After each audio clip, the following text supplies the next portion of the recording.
Stay with us this week as we uncover the effort to take away your First Amendment rights. America, wake up. Please open your ears and your eyes on this. I know you are awake.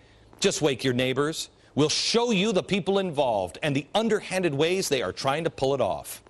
Now, instead of holding Chairman Mao in such high regard, how about we hold in high regard, maybe, I don't know, our founding fathers? Oh, I've got one for you. I'm going to share it next. In the last couple of years, I've been trying to read a different founding father all the time. I'm currently reading about Samuel Adams. It was a gift from the Delaware 912 Project, this book, and it's all dog-eared here. But as I'm reading it, two words jumped out at me on a speech that he gave: ignorance and vice. To progressives, individuals aren't the engine that make this country move. No, no, no. They are the problem. They make too many wrong choices that hurt the collective. You can't be trusted with certain freedoms and freedoms of speech. I mean, please, you'll abuse them eventually. Somebody else needs to call the shots. That's why progressives in California are trying to ban big screen TVs, because they're bad for the environment. But these stupid people just keep buying them. That's why progressives want to take over health care, because those greedy doctors, they can't be trusted with all that incentive.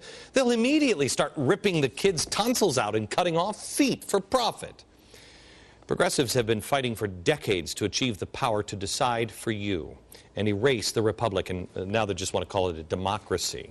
They've come a long, long way, bit by bit, piece by piece. They have been chipping away at your individual freedoms. We call them progressives now, but back in Samuel Adams' day, they used to call them tyrants.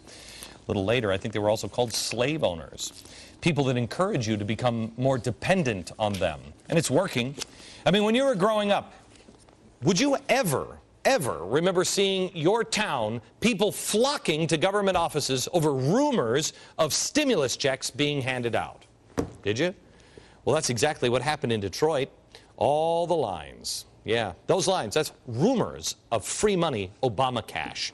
It also happened in New York and Ohio. And listen to what people in line in Detroit were saying about the money. Will you know today how much money you're getting? No, I won't, but I'm waiting for a phone call. Where's the money coming from? I believe it's coming from the city of Detroit, or the state. Where did they get it from? Some funds that was given by Obama. And where did Obama get the funds? Obama might have gotten the funds from, I have no idea. To tell you the truth, he's the president. Why are you here? To get some money. What kind of money? Obama money. Where's it coming from? Obama. And where did Obama get it?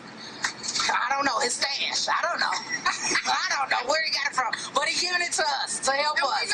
We love him. That's why we voted for him.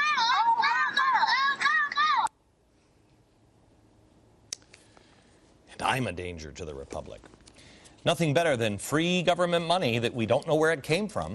And we cheer every time they do it. We cheer for cash for clunkers. We cheer for the Aspire Act. That's $500 savings accounts for all babies born in the U.S. We cheer for the $250 check Obama writes for Social Security recipients. Like little mice, we cheer at the crumb that we get off the table. It's no longer ask what you can do for your country. It's what's Obama gonna give me? I never thought this day would ever happen. I won't have to worry about putting gas in my car. I won't have to worry about paying my mortgage. You know, if I help him, he's going to help me. Yeah. So we don't read that 1,500-page bill. We'll take care of it for you. Don't worry about, paying for health care. It's complicated. Let us, the government, take control.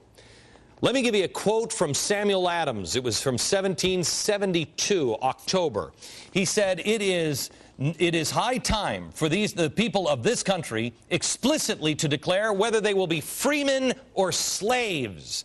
It is an important question which ought to be decided. It concerns us more than anything else in life. The salvation of our souls is interested in the event. For wherever tyranny is established, immorality of every kind comes in like a torrent. It is in the interest of tyrants to reproduce or to reduce people to ignorance and vice. Wait a minute, ignorance and vice. So, in other words, maybe control all the information and then introduce vice. They cannot live in a country where virtue and knowledge prevail. So what does it mean? Well, I think it means this. keep you dumb, take away the media, keep you enslaved to the handouts, and vice. I was thinking about this phrase when I was driving home last night, and I heard a story again. What could it possibly be on Vice? Oh, I remember medical marijuana. Yeah, it's more accessible now. People can be smoking the weed, man. We can get high. Oh, yeah, so where did I leave off? Oh, yeah. The religion and public liberty of a people are intimately connected. Their interests are interwoven. They can't subsist separately, and therefore they rise and fall together. For this reason, it is always observable that those who are combined to destroy the people's liberties practice every art to poison their morals. How greatly then does it concern us, at all events, to put a stop to the progress of tyranny. Well, will you know today how much you have coming tomorrow? We don't know. Hopefully we have more Obama cash coming. Yeah, that's the big thing that I would be working on, the Chamber of Commerce. You got to take care of those guys. Don't worry about the unions or anything like that. By the way, I'd like you to meet the dog Press. Yeah, ooh, good. Watchdog for the Republic. Here's the Press. What's that? What? Oh, he's so cute. He just said, let's play hardball. Yeah. Well, is the press doing their job? I contend, no, they're not doing their job. You want to take, oh, look at, yes. I contend they're not doing their job. Who's afraid of that? That dog is afraid of me. That dog is afraid of everything. And that's the way the press is. So who's been picking up the slack? Well, Fox News has been on the case, but you have been too. Well, now, thank God for the internet, thank God for talk radio, and thank God for Fox.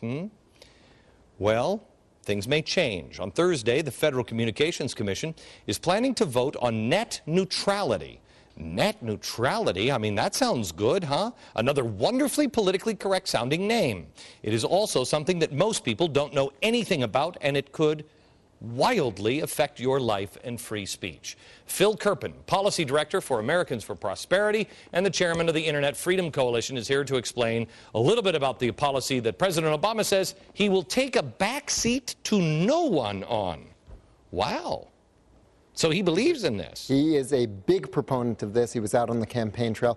This is an issue that very few Americans know about, but to the hardcore ideological left, especially the online left, this is their holy grail. This is something they've been pushing for a long, long time. Let me be fair here, because we called the Christian Coalition today because they've signed up for it too, and they're like, we think it's a good thing. There are a few conservative groups that are on board with Free Press's effort. And Free Press, the group we've talked about a little on the program before, they're the lead group on this. Yeah.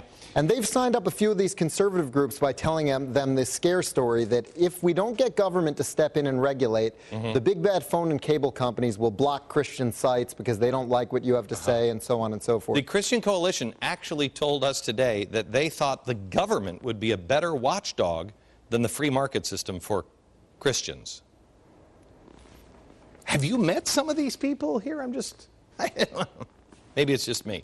Okay, so it's actually about three things, okay? First one is access. Can we play the president here and shot number one? I will take a backseat to no one in my commitment to network neutrality. He believes in it, and it's all about access. What do you mean by that? Well, they want to guarantee that everyone has access to broadband internet, and that means they want to turn it into something of an entitlement. They want to ensure that everyone has it, that they subsidize it. There's $7.2 billion of stimulus funding that goes toward building out broadband, subsidizing it, and so on. It's being overseen by Susan Crawford. I'm trying to remember. Oh, Susan Crawford. Oh, yeah, the internet czar. Okay, I remember her. I'm trying to remember back in the 30s when we gave everybody free radios because they needed access to radio. Or in the 50s when everybody got a free television because they needed to have a free television. Or in the 1980s when we had cable and everybody had to have free cable. Why is this different? Well, I agree with you. I don't think it is different. But I think that we've got a group of far left people who believe in some of the basic tenets of redistribution, who believe everyone ought to have access to certain things, and they want to make that happen through the power of government. All right, so